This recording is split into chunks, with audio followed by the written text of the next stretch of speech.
Praise the Lord. Hallelujah. കർത്താവിൻ്റെ അതിപരിശുദ്ധ നാമം ഈ നല്ല രാത്രിയിൽ വാഴ്ത്തപ്പെടുമാറാകട്ടെ. അസംബ്ലീസ് ഓഫ് ഗോഡ് ചാവടി സഭയുടെ പത്രികാ സംഘടനകളിലൊന്നായ സിയുടെ ആഭിമുഖ്യത്തിൽ നടക്കുന്ന പ്രത്യേകമായ ഈ മുറ്റത്ത് കൺവെൻഷനിൽ ഈ സന്ധ്യയിൽ നിങ്ങളോടൊപ്പം ആയിരിക്കുന്നതിൽ ഞാൻ കർത്താവിന് മഹത്വം കൊടുക്കുന്നു. ഈ ശുശ്രൂഷകൾക്ക് നേതൃത്വം കൊടുക്കുന്ന സഭയിലെ ശുശ്രൂഷകൻ, തൻ്റെ കുടുംബം, സിയുടെ ഭാരവാഹികൾ, അതുപോലെ മനോഹരമായ ഗാനങ്ങൾ ആലപിച്ച ഗായക സംഘം, സഭയിലെ വിശ്വാസ കുടുംബങ്ങൾ, ദേശനിവാസികൾ, ഈ ശബ്ദസീമയിലൂടെ ഈ ശബ്ദം ശ്രവിക്കുന്ന ഈ ദേശനിവാസികൾ ഏവരെയും വീണ്ടും വരുന്നവനായ യേശുക്രിസ്തുവിൻ്റെ നാമത്തിൽ ഞാൻ സ്വാഗതം ചെയ്യുകയും വന്ദനം ചെയ്യുകയും ചെയ്യുന്നു. വളരെ സന്തോഷത്തോടു കൂടെയാണ് ഈ രാത്രിയിൽ ഞാനും ഇവിടെ ആയിരിക്കുന്നത്. കാരണം ഈ ദേശം എനിക്കും എന്നെയും ഒട്ടും അപരിചിതമല്ല. അതുകൊണ്ട് തന്നെ എൻ്റെ നാട് പോലെ എനിക്ക് ഈ രാത്രിയിൽ കർത്താവിൻ്റെ വചനവും സാക്ഷ്യവും നിമിത്തം നിങ്ങളുടെ മുൻപിലായിരിക്കുവാൻ കഴിയുന്നതിൽ ഒത്തിരി സന്തോഷമുണ്ട്. ഈ രാത്രിയിലും ദൈവത്തിൻ്റെ വചനം ഇവിടെ ശക്തിയോടെ മുഴങ്ങി കേൾക്കുമ്പോൾ എനിക്കറിയാം, ഇതാദ്യമായിട്ടല്ല ഇവിടെ ഒരു ദൈവവചന ശുശ്രൂഷ നടക്കുന്നത്, ഒരു സുവിശേഷ മഹായോഗം നടക്കുന്നത്. അസംബ്ലീസ് ഓഫ് ഗോഡ് ചാവടി സഭയുടെ നേതൃത്വത്തിൽ സഭയ്ക്കുള്ളിലും സഭയുടെ അങ്കണത്തിലും ഇതുപോലുള്ള ഒത്തിരി മീറ്റിങ്ങുകൾ നടന്നിട്ടുണ്ട്. ആ മീറ്റിങ്ങുകളിലൊക്കെ ഈ ദേശത്ത് പല സമയത്തും സത്യസുവിശേഷം പ്രസംഗിപ്പാൻ, പ്രഘോഷിപ്പാൻ അനേകം ദൈവദാസന്മാർക്ക് ദൈവം അവസരം നൽകിയിട്ടുണ്ട്. എന്നാൽ ഈ രാത്രിയിൽ ഒരിക്കൽ കൂടെ ഈ ദേശത്തെ ദൈവം സ്നേഹിക്കുന്നത് കൊണ്ട് ദൈവം ഒരുക്കുന്ന ഈ നല്ല അവസരത്തിന് ഞാൻ കർത്താവിന് മഹത്വം കൊടുക്കുന്നു. പ്രത്യേകിച്ച് സാഹചര്യങ്ങളും കാലാവസ്ഥ ഒത്തിരി പ്രതികൂലമായിരുന്നിട്ടും ഇത്തരം ക്രമീകരണങ്ങൾ ഇവിടെ ചെയ്യുകയും ഈ കൂട്ടായ്മ ഇത്രത്തോളം അനുഗ്രഹമാക്കുവാൻ സർവശക്തനായ ദൈവം ഹിതമായതിനായി ഞാൻ കർത്താവിന് മഹത്വം കൊടുക്കുന്നു. ഒപ്പം ഈ മീറ്റിംഗിൽ വന്ന് പങ്കുചേർന്നിരിക്കുകയും ഈ ബുദ്ധിമുട്ടുകളൊക്കെ സഹിച്ച് ഇവിടെ ആയിരിക്കുകയും ചെയ്യുന്ന എല്ലാവരെയും കർത്തൃനാമത്തിൽ ഞാൻ എൻ്റെ നന്ദിയെയും വന്ദനത്തെയും അറിയിക്കുന്നു. കർത്താവ് നിങ്ങളെ അനുഗ്രഹിക്കട്ടെ. ഈ കൂട്ടായ്മ നമുക്കൊരു നഷ്ടമല്ല. ഈ രാത്രിയിൽ അല്പസമയം നമുക്ക് വചന കേൾവിക്ക് വേണ്ടി സമയത്തെ വേർതിരിപ്പാൻ ഇടയായി തീരട്ടെ. മനോഹരമായ ഗാനങ്ങൾ കേൾക്കുവാൻ ഇടയായി തീർന്നു. കർത്താവിന് മഹത്വം കൊടുക്കുവാൻ ഇടയായി തീർന്നു. ഇനിയുള്ള ചില നിമിഷങ്ങൾ ദൈവവചനത്തിന് വേണ്ടി നമ്മുടെ കാതോർക്കുമ്പോൾ ഈ ശബ്ദസീമയിലൂടെ എന്നെ ശ്രമിക്കുന്ന എല്ലാവരെയും ഞാൻ ഇവിടേക്ക് നിങ്ങളുടെ ശ്രദ്ധയെ ക്ഷണിക്കുകയാണ്. ഈ രാത്രിയിൽ എന്തെങ്കിലും കെട്ടുകഥയോ കിഴവിക്കഥയോ പറഞ്ഞ് അല്പസമയം കളയുവാൻ വേണ്ടിയല്ല ഞാൻ താല്പര്യപ്പെടുന്നത്. ഈ ശബ്ദം ശ്രമിക്കുന്ന സകല മനുഷ്യർക്കും ഒരുപോലെ അനുഗ്രഹമായി തീരുന്ന ഒരു വലിയ സന്തോഷം നിങ്ങളോട് പങ്കുവയ്ക്കുവാനാണ് ഞാൻ ഇവിടെ നിൽക്കുന്നത്. തീർച്ചയായും ഈ ശബ്ദസീമയിലൂടെ എന്നെ ശ്രമിക്കുന്ന എല്ലാവർക്കും അതൊരു അനുഗ്രഹമായി തീരും എന്ന് ഞാൻ പ്രതീക്ഷിക്കുന്നു. ചില വാക്യങ്ങൾ നമുക്ക് വായിക്കുമ്പോൾ അത് ശ്രദ്ധയോടെ കേൾക്കുവാനും ദൈവത്തിന്റെ വചനം ശ്രദ്ധയോടെ ശ്രമിപ്പാനും ദൈവം ഇടയാക്കട്ടെ. ഈ രാത്രിയിലെ ചിന്തയ്ക്ക് ആധാരമായി അപ്പോസ്തല പ്രവൃത്തികൾ 4-ാം അധ്യായം അതിന്റെ 12-ാമത്തെ വാക്യം വായിക്കുന്നു. അപ്പോസ്തല പ്രവൃത്തികൾ 4-ാം അധ്യായം അതിന്റെ 12-ാമത്തെ വാക്യം. മറ്റൊരുത്തനിലും രക്ഷയില്ല, നാം രക്ഷിക്കപ്പെടുവാൻ ആകാശത്തിന് കീഴിൽ മനുഷ്യരുടെ ഇടയിൽ നൽകപ്പെട്ട വേറൊരു നാമവുമില്ല. Praise the Lord. രക്ഷ എന്ന വാക്ക് ഒന്നിലധികം പ്രാവശ്യം ഇവിടെ ആവർത്തിക്കപ്പെട്ടിരിക്കുന്നതായി നമ്മുടെ ശ്രദ്ധയിൽപ്പെടുന്നുണ്ട്. അതുകൊണ്ട് തന്നെ ആധികാരികമായി രക്ഷ എന്നതിനെ കുറിച്ച് വായിച്ച വേദപുസ്തക വചനത്തിന്റെ അടിസ്ഥാനത്തിൽ ഈ രാത്രിയിൽ സംസാരിക്കാൻ ഞാൻ കർത്താവിൽ ശരണപ്പെടുകയാണ്. രക്ഷ എന്ന് പറയുന്നത് സകല മനുഷ്യനും ഒരുപോലെ ആവശ്യമായിട്ടുള്ള ഒരു കാര്യമാണ്. രക്ഷയെക്കുറിച്ച് ഈ രാത്രിയിൽ 4 കാര്യങ്ങൾ നാം ചിന്തിക്കുവാൻ താല്പര്യപ്പെടുകയാണ്. എന്താണ് രക്ഷ? ആർക്കാണ് രക്ഷ ആവശ്യമായി ഇരിക്കുന്നത്? എങ്ങനെ നമുക്ക് രക്ഷിക്കപ്പെടുവാൻ കഴിയും? എന്തിനു വേണ്ടി രക്ഷിക്കപ്പെടണം? ഈ 4 കാര്യങ്ങൾ. എന്താണ് രക്ഷ? ആർക്കാണ് രക്ഷ വേണ്ടത്? എങ്ങനെയാണ് രക്ഷിക്കപ്പെടുവാൻ ഇടയായി തീരുന്നത്? രക്ഷിക്കപ്പെട്ടാൽ എന്ത് സംഭവിക്കുന്നു? ഈ രാത്രിയിൽ ഈ 4 കാര്യങ്ങൾ ഒരുമിച്ച് നമുക്ക് ചിന്തിക്കുവാനിടയായി തീരട്ടെ. ഒന്നാമതായി, എന്താണ് രക്ഷ? നാം താമസിക്കുന്ന ദേശങ്ങളിൽ എല്ലാവരും അല്ലെങ്കിൽ രാജ്യങ്ങളിൽ ഓരോ രാഷ്ട്രത്തിൻ്റെതായ അതാത് രാഷ്ട്രങ്ങളുടെ നിയമങ്ങളും നിയമ സംഹിതകളും ഉണ്ട്. അതിന്റെ അടിസ്ഥാനത്തിൽ പല ക്രമീകരണങ്ങളും ചെയ്തിട്ടുണ്ട്. ഏതെങ്കിലും ഒരു വ്യക്തി ആ രാഷ്ട്രത്തിന്റെ നിയമവ്യവസ്ഥയ്ക്ക് വിപരീതമായി ചലിച്ചാൽ അവനെ ശിക്ഷിക്കണമെന്ന നിയമവ്യവസ്ഥകൾ തയ്യാറാക്കി വെച്ചിട്ടുണ്ട്. നാം പാർക്കുന്ന ഈ ഭാരതത്തിലും ഭാരതത്തിന്റെ വ്യവസ്ഥകൾ അനുസരിച്ച് ഒരുവൻ തെറ്റുകൾ ചെയ്താൽ അവൻ അനുശാസിച്ചിരിക്കുന്ന, അവൻ ചെയ്യുവാൻ നിഷ്കർഷിച്ചിരിക്കുന്ന കാര്യങ്ങളിൽ വീഴ്ച വരുത്തിയാൽ അവന് അതിനകത്ത് ഒരു നിയമ നടപടി നേരിടേണ്ടി വരും. അതിനെയാണ് ശിക്ഷ എന്ന് പറയുന്നത്. എന്നാൽ നമുക്കറിയാം, നമ്മുടെ വീട്ടിലെ കൊച്ചു കുഞ്ഞുങ്ങൾ പോലും അവർ വരുത്തുന്ന ചെറിയ വീഴ്ചകൾക്ക് മാതാപിതാക്കൾ അവരെ ശിക്ഷിക്കാറുണ്ട്. അപ്പോൾ ഏത് ചെറിയ തെറ്റിനും വീഴ്ചയ്ക്കും പിഴവിനും ഒരു ശിക്ഷയുണ്ട് എന്ന് നമുക്കറിയാം. ലളിതമായി പറഞ്ഞാൽ ഈ ശിക്ഷയിൽ നിന്നുള്ള ഒരു വിടുതലാണ് രക്ഷ. മാനുഷികമായ നിയമങ്ങൾക്ക് ഒരു ശിക്ഷാ നടപടികൾ ഉണ്ടെങ്കിൽ തീർച്ചയായും മനുഷ്യന്റെ സൃഷ്ടിതാവായിരിക്കുന്ന ഈ ലോകത്തിന് അടിസ്ഥാനമിട്ടിരിക്കുന്ന ദൈവം ഈ ലോകത്തിലെ സകല മനുഷ്യർക്കും ചില നിയമവ്യവസ്ഥകൾ വച്ചിട്ടുണ്ട്. അതിൽ കളങ്കം വരുത്തുന്ന, വീഴ്ച വരുത്തുന്ന മനുഷ്യന് വച്ചിരിക്കുന്ന ദൈവിക ന്യായവിധിക്ക് പറയുന്ന പേരാണ് ദൈവിക ശിക്ഷാവിധി. എന്നാൽ അതിൽ നിന്നുള്ള വിടുതലിനെയാണ് രക്ഷ എന്ന് പറയുന്നത്. അപ്പോ ഈ രക്ഷ നേടുക എന്ന് പറയുന്നത് ചില വിദേശ രാജ്യങ്ങളിലൊക്കെ പോയിട്ടുള്ളവർക്കറിയാം. അവിടെ ഒരുവന്റെ ഭാഗത്ത് വീഴ്ചയുണ്ടായാൽ അവിടുത്തെ നിയമ നടപടികൾ വ്യത്യസ്തമാണ്, പലതും പലതരത്തിലാണ്. ചില നിയമ നടപടികൾ അവന്റെ വീഴ്ചയ്ക്ക് തത്തുല്യമായിട്ടുള്ള മോചന ദ്രവ്യത്തെ അവിടെ നൽകിയാൽ അവന്റെ ശിക്ഷയിൽ നിന്ന് അവന് മോചനം നൽകുവാൻ ഇടയായിത്തീരും. സ്വന്തമായി വരുവാൻ അതിന് കഴിഞ്ഞില്ലെങ്കിൽ ആളുടെ സഹായം നേടുവാൻ അവന് കഴിയും. അങ്ങനെയൊക്കെയുള്ള രക്ഷപ്പെടുവാൻ അല്ലെങ്കിൽ ശിക്ഷയിൽ നിന്ന് മോചനം നേടുവാനുള്ള സാഹചര്യമുണ്ട്. എന്നാൽ ഇന്ന് രാത്രിയിൽ നാം ചിന്തിക്കാനായിട്ട് പോകുന്നത് ദൈവികമായ ശിക്ഷണ നടപടികളിൽ നിന്ന് നമുക്ക് എങ്ങനെ നേടുവാൻ കഴിയും. ഒന്നാമതായി നാം ചിന്തിച്ചു, എന്താണ് രക്ഷ എന്നുള്ളത്? ശിക്ഷയിൽ നിന്നുള്ള വിടുതലാണ്. ഇന്ന് രാത്രി നാം രണ്ടാമതായി ചിന്തിക്കുവാൻ താല്പര്യപ്പെടുന്നു, എങ്ങനെയാണ് നാം രക്ഷപ്പെടുവാൻ വേണ്ടി പോകുന്നത്? ഒരു വാക്യം വായിക്കാം. റോമാലേഖനം 6-ാം അധ്യായം അതിന്റെ 23-ാമത്തെ വാക്യം. പാപത്തിന്റെ ശമ്പളം മരണമത്രേ, ദൈവത്തിന്റെ കൃപാവരമോ നമ്മുടെ കർത്താവായ യേശുക്രിസ്തുവിൽ നിത്യജീവൻ തന്നെ. ഇവിടെ അപ്പോസ്തലനായ പൗലോസ് രേഖപ്പെടുത്തിയിരിക്കുന്നു, പാപത്തിന്റെ ശമ്പളം മരണമത്രേ. ദൈവം മനുഷ്യന് വച്ചിരിക്കുന്ന അഥവാ ദൈവിക ന്യായപ്രമാണ പ്രകാരം വീഴ്ച വരുത്തുന്ന ഒരുവന് വച്ചിരിക്കുന്ന ന്യായവിധി എന്ന് പറയുന്നത് മരണമാണ്. അത് ശാരീരിക മരണത്തെ കുറിച്ചല്ല പറയുന്നത്, ആത്മീക മരണത്തെ കുറിച്ചാണ്. അപ്പോൾ പാപം ചെയ്യുന്ന ഒരുവന് സംഭവിക്കുവാൻ പോകുന്നത് അവൻ മരിക്കുവാൻ പോവുകയാണ്. അവൻ ആത്മീയമായി മരണം സംഭവിക്കുകയാണ്. അങ്ങനെയെങ്കിൽ ആത്മീക മരണം സംഭവിക്കാതെ ഇരിക്കാൻ എന്ത് ചെയ്യാൻ കഴിയുമെന്ന് നമുക്ക് ഒരുമിച്ച് നോക്കാം. ആർക്കാണ് രക്ഷ വേണ്ടതെന്ന് നമ്മൾ ഒരുമിച്ച് ചിന്തിക്കുവാനായിട്ട് പോകുകയാണ്.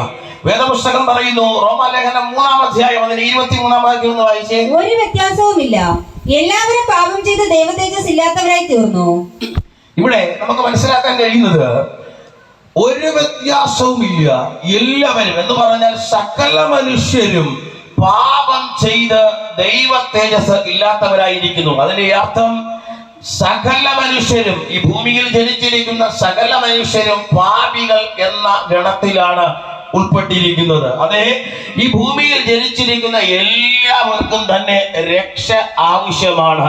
ചിലർ ചിന്തിക്കാം, കുറച്ചു പേർക്ക് വേണ്ടി മാത്രമുള്ളതാണ് ഈ രക്ഷയുടെ നടപടി, ചിലർക്ക് വേണ്ടി മാത്രമുള്ളതാണ് ഈ രക്ഷയുടെ സന്ദേശം, ക്രിസ്ത്യാനികൾ എന്ന് പറയുന്ന ഒരു കൂട്ടർക്ക് വേണ്ടി ഉള്ളതാണ് ഈ രക്ഷയുടെ ക്രമീകരണം. അല്ല, ഇപ്പോൾ നാം വായിച്ചു കേട്ട വേദവാക്യത്തിന്റെ അടിസ്ഥാനത്തിൽ ഭൂമിയിൽ ജനിച്ച സകല മനുഷ്യരും പാപത്തിൽ അധീനരാണ്. അതുകൊണ്ട് തന്നെ ഈ ഭൂമിയിൽ ജനിക്കുന്ന എല്ലാവരും രക്ഷയ്ക്ക് കാരണമായി ജീവിക്കുന്ന വ്യക്തികളാണ്. എത്രയും വേഗത്തിൽ അല്ലെങ്കിൽ എല്ലാവരും നിർബന്ധമായും രക്ഷ പ്രാപിക്കണമെന്നാണ് വാക്യം നമ്മളെ പഠിപ്പിക്കുന്നത്. എവിടെ നിന്നാണ് പാപം ആരംഭിച്ചത്? എങ്ങനെയാണ് മനുഷ്യനിലേക്ക് പാപം കടന്നു വന്നത്? വേദപുസ്തകത്തിലെ പ്രാരംഭ പുസ്തകമായ ഉൽപ്പത്തി പുസ്തകം 3-ാം അധ്യായത്തിലേക്ക് വരുമ്പോൾ അതിന്റെ ചരിത്രം അവിടെ കിടപ്പുണ്ട്. ആ വാക്യങ്ങൾ മുഴുവനും വായിക്കുവാൻ സമയമെടുക്കുന്നില്ല. ഉൽപ്പത്തി പുസ്തകം 3-ാം അധ്യായം അതിന്റെ 3-ഉം 6-ഉം വാക്യം ഒന്ന് വായിച്ചേ.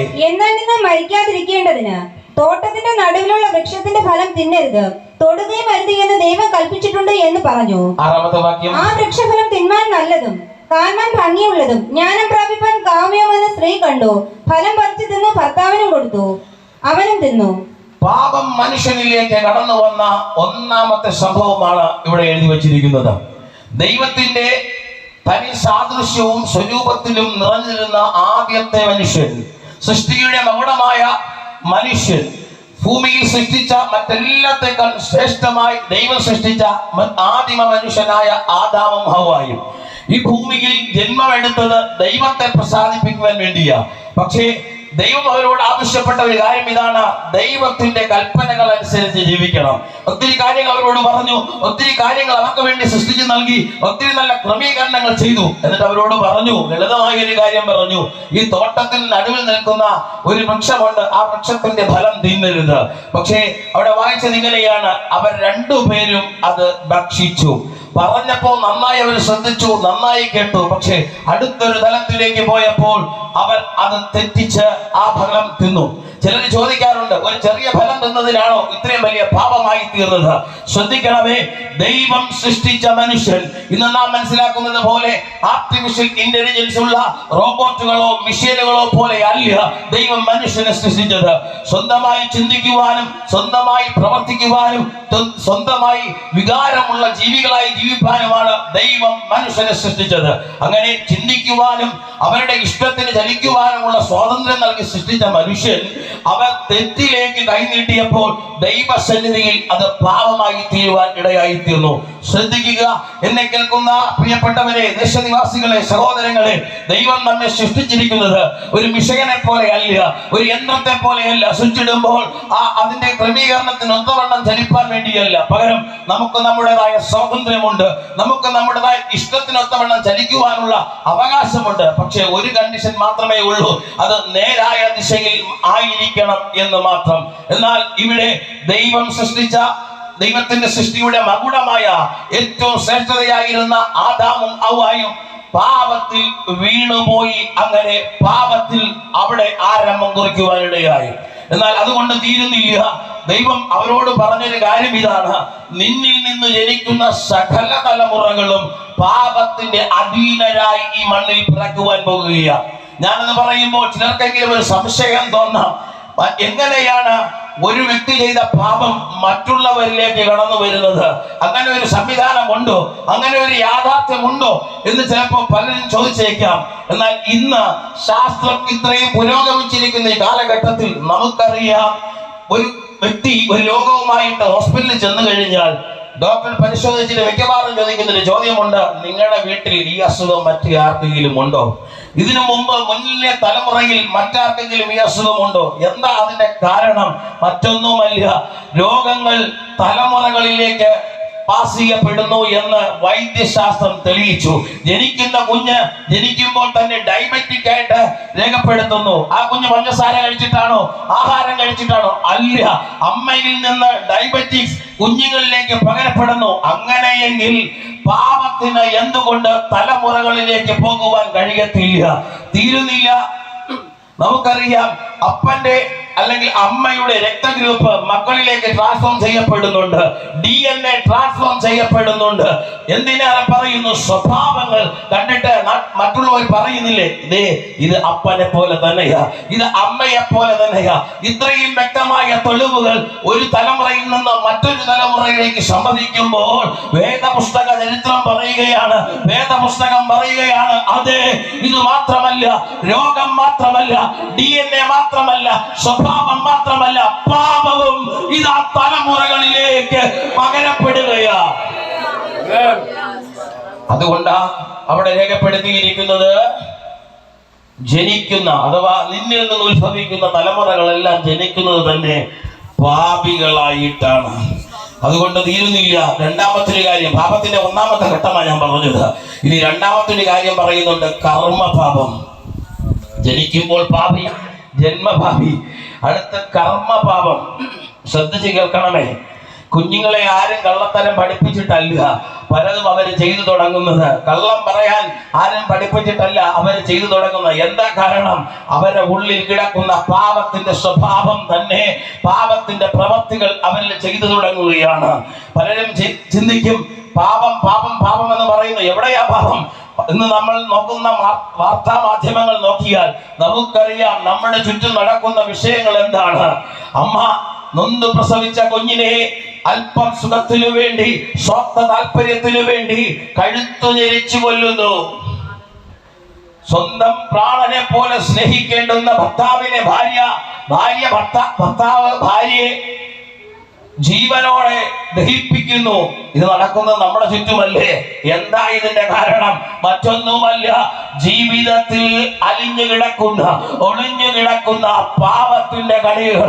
ഇതെല്ലാം ദേശത്തോട്, സമൂഹത്തോട്, നമ്മോട് വിളിച്ചു പറയുന്ന ഒരേ ഒരു യാഥാർത്ഥ്യം, ഈ ദേശം മുഴുവനും പാപത്തിന്റെ അധീനതയിൽ കിടക്കുന്നു. ആർക്കും ഖണ്ഡിച്ചു കൂടാൻ കഴിയാത്ത ഒരു യാഥാർത്ഥ്യമാ പാപം ലോകത്തിൽ പെരുകിക്കൊണ്ടിരിക്കുകയാണ്. ശ്രദ്ധിക്കണമേ, നിയമങ്ങൾ ഒത്തിരി വർദ്ധിക്കുന്നുണ്ട്. നിയമ സംവിധാനങ്ങൾ ഓരോ ദിവസവും പുനർപരിശോധിക്കുകയും പുനർചിന്തനം ചെയ്യപ്പെടുകയും പുതുതായി രേഖപ്പെടുത്തുകയും ചെയ്യുന്നുണ്ട്. ക്രമീകരണങ്ങൾ മാറ്റിമറിയപ്പെടുന്നുണ്ട്. പക്ഷേ നമുക്കറിയാം, മാധ്യമങ്ങളുടെ കണക്കുകൾ പ്രകാരം കേസുകൾ അല്ലെങ്കിൽ തെറ്റുകൾ, മനുഷ്യർ ചെയ്യുന്ന പാപ സ്വഭാവങ്ങൾ കുറയുകയല്ല, വർദ്ധിച്ചു വരിക. കാരണം എന്താ?